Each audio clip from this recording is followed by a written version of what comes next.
Hi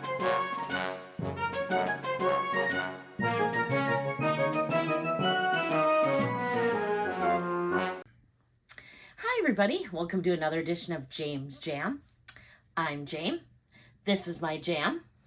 And today I am doing a very special video. It is a collaboration with me, Winnie BLV, Yoda from Yoda Style, Eva from Fuchsia Floyd, and Dawn from Dawn Loves Couture. Dawn. And this is in regards to National Women's Month? International Women's Day. And we decided that what we would do is send each other a little gift. We drew names and we decided that our recipient would get a gift, and we talk a little bit about our recipient, and we talk a little bit about a woman who's inspired us, and give a little bit of information on them. And so that's what I'm doing today. Now, the woman that I picked out, I'm going to just kind of show a picture over here. Her name is Lovelace. And if you've watched me for any amount of time, you'll know that I've brought her up before.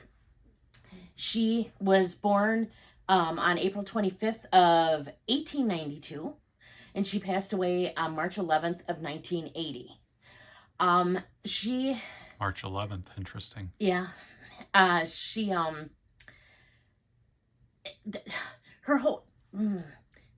was so progressive, I guess, and maybe I should say that stems even from her parents being that way. She was brought up in Mankato, Minnesota, which, and then around high school, just after high school, moved to Minneapolis. Her dad, had was well known in the community, and from the time she was little, she wanted to be an author. And one of the stories goes that from the time she was about 4 years old, she asked her mom, "How do you spell walking down the street?"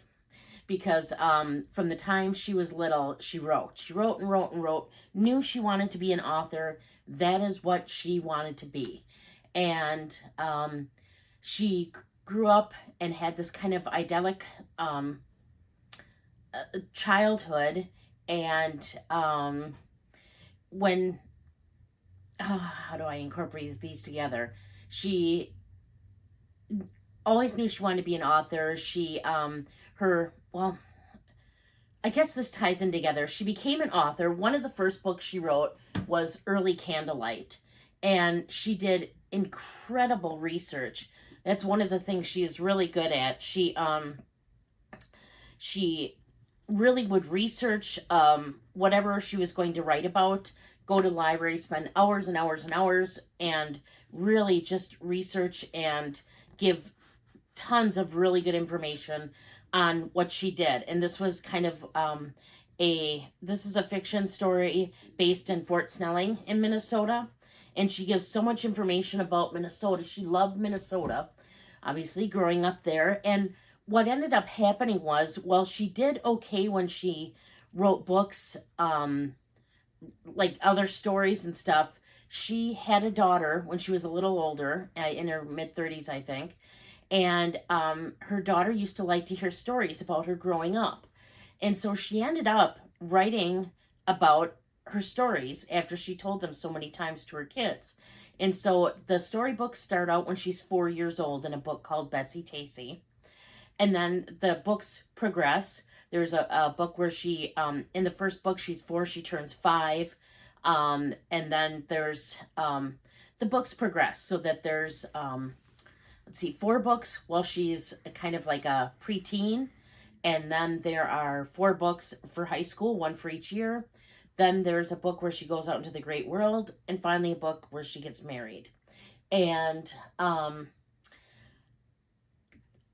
the books are basically autobiographical. She kept all of her diaries, all of her dance cards, all of her scrapbooks, and would use them for reference to when she wrote these books. And what was so amazing is that, she was born in 1892, and from the time she was little, she knew she wanted an occupation.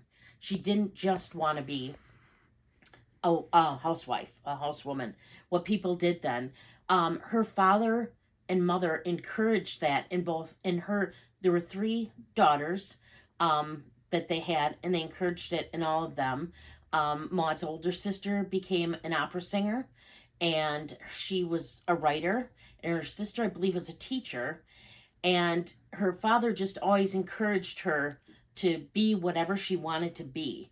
And that's it's really interesting in the books when they begin. There's Maud, who is Betsy, her best friend Tacy, and in the book she's Tacy, and then she had another friend they called Tib, or she was Thelma Mueller, and Tib, and she talks in the books about this, like, she didn't want to be a housewife when she grew up. She wanted to be an acrobat or an architect or something like that. She didn't think that women had to be staying, in the home. She thought that they could all go out and have careers, and should have careers just like men did. So she was just, to me, way before her time. Like, she wrote these books starting in the 1940s. And even then, I mean, I guess you're coming off of coming off the war eventually, and women already then became, got out of the house and started having to take the place of men's jobs at the time. And it was just, just so progressive. I just think it's astounding. Her work in and of itself is memorable because she's a fantastic writer. The information provided to you is wonderful. Her writing is lyrical. And just to kind of go through her whole life. And I just brought a couple of her books out. Like, this is her wedding. This is the final book where she gets married. And she, in the end of the book, one of the three friends, Tib, ends up marrying someone as well. And she had her own career before she got married, which is absolutely what she wanted, regardless of what others thought. I like the books because she talks a lot about Milwaukee and the German influence there, which I thought was important and nice. Her parents in real life had her take a cruise across the ocean, as did her older sister. And just even the information she gave there was astounding. In fact, one of the things that was really neat is she speaks about her roommates on the ship, and a couple years ago, someone who was on the boat with her had a diary, and a gentleman got it like an estate sale or something, and he contacted, there's a whole Maud Hart Lovelace society now. He contacted them to let them know that he was looking for an author named Maud who took a trip across the Atlantic.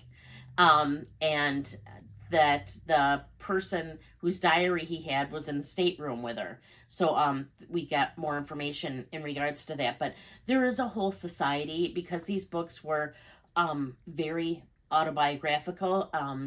The people who love the author, I'm one of them, purchased her original childhood home, and that you can go there now and take tours. Then we purchased her friend Tacy's, she was called in real life Bick Kelly, purchased her home, and we own that now, and you can go do tours of that. And she was just a remarkable woman. Another book that she did, which was, again, way before its time, was Emily of Deep Valley.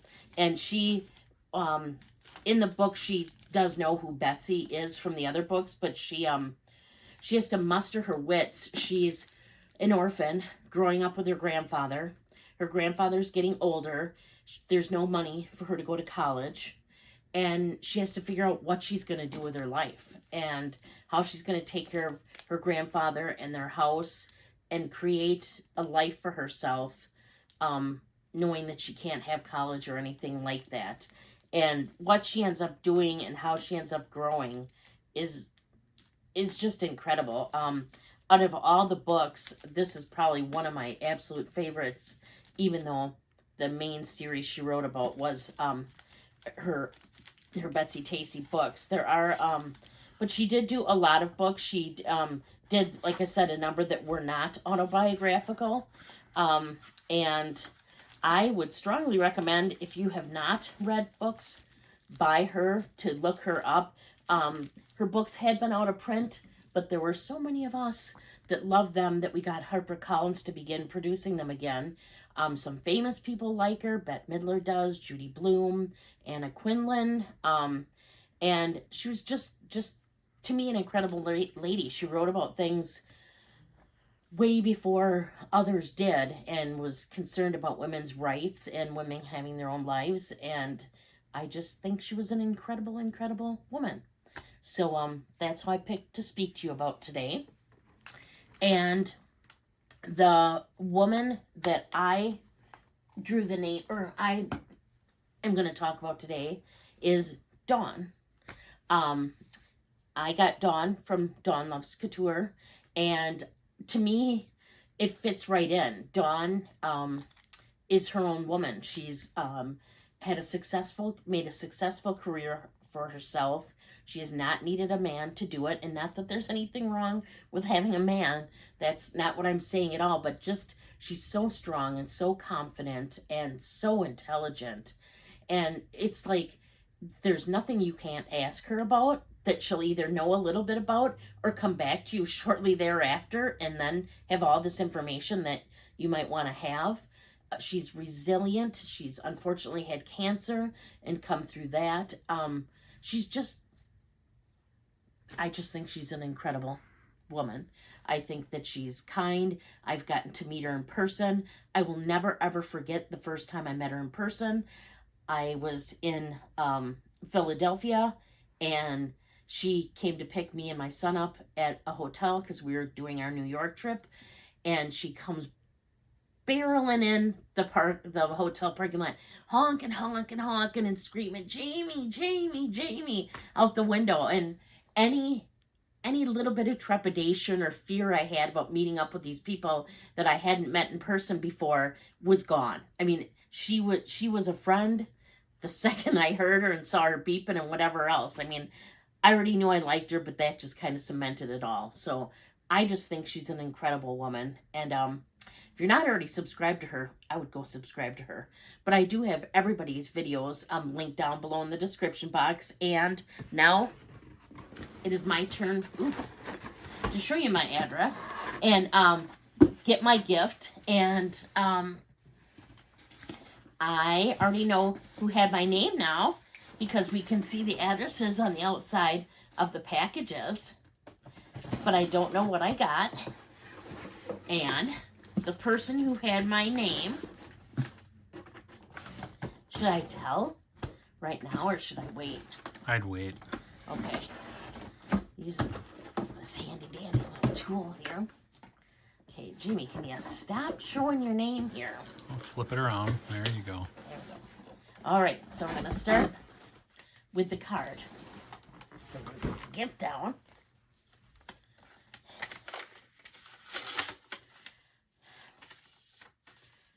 Oh, I like her.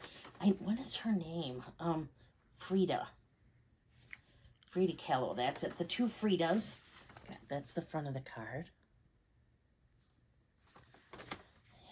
Let's see. Happy International Women's Day, Jane. Today we celebrate, encourage, and appreciate the accomplishment of women everywhere. I'm proud to have you as a friend. You inspire me in many ways. You are always, always level-headed and encouraging, and you always speak your mind. You are hardworking and conscientious. I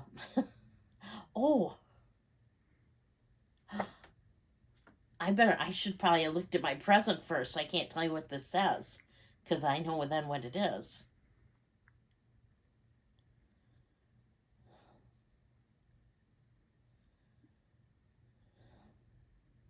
Sorry, I had to read it. Now I can't tell you what it says though, because it tells what's in here.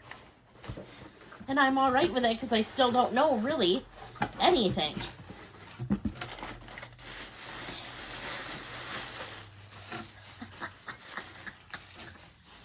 This is awesome. Oh my God. Oh my. I can't even fake this. Today, I went into work, and my best friend there, Zane, and his wife, Kristen, had a gift for me. One of the gifts was a book stamper so I can emboss my books with my name on it. And the book that they got me was by an author named Erin Morgenstern. And they bought me the book, and how I can't think of the name of it, The Starless Sea. And they said they loved the author. They thought that book was right up my alley. And they loved the author because the first book they ever read by them was The Night Circus. And they thought it was a fantastic book. I am like flabbergasted. This is just insane. I had not heard of this author before, and he's like, you read the book I got you, but also look up The Night Circus. You've got to get it. You've got to read it. You're going to love it. He is going to fall over when I tell him. Oh my gosh, Dawn. This is so cool. I'm just floored. I am just floored. Well, that's a great gift. Okay. I knew about this. She told me about this. I didn't know I was going to get it till now, but look at this. The little Barbie has chickens. Nice. Oh, and I have chickens. This is awesome. Live, love, farm. Oh, I love this. Oh, I love this. I love this. Oh. Oh my gosh, and a bookmark. Let's see. I can't read much without my glasses on. I'm trying to charm bookmark, caviar, Smith bookmark. Just show you. It's so pretty. I like bookmarks like this because they don't crease your pages up a ton. Thank you. And there's still something else. Okay. True to form. Oh. Oh, look at the charm. It's like a big charm. And it's got all my colors in it. Oh my gosh, is it sparkling? Oh my gosh, Dawn. Dawnie. I always like to call her Dawnie. She seems like a Dawnie to me, even though Mick likes to say Dawn. Wow, wow. This was really special. Wow. This was really special. I really appreciate everything I got. I appreciate all of you women, all the people, not only that are in this collaboration, but all of you women out there that watch me, and men. But I think it's nice to celebrate women once in a while too. It's just stuff like this this is why I do this.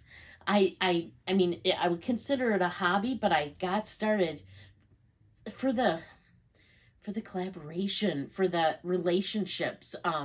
There were women out there that I knew just got me, but they didn't know about me yet. And so I started a channel so I could get to know them and they could get to know me, and we could see that, we got each other. And even if we're polar opposites or even if we're alike, I mean, it's just it's a wonderful community. That's all I can say. That's what I have for you today.